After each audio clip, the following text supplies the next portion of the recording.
Қабатларны жазаламақ майысының 9-ында Днепрда юз берген чатышмаларының тешкіл етілмесінде шекіленген еді титушканы яқаладылар.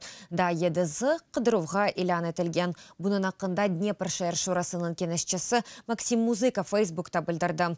Ұғы қоройжылар шатларны вязарар көргенлерні прокуратураға хабер етмеге чағара. Зидиетні тақиқ етмек ве қабатларны жазаламақ.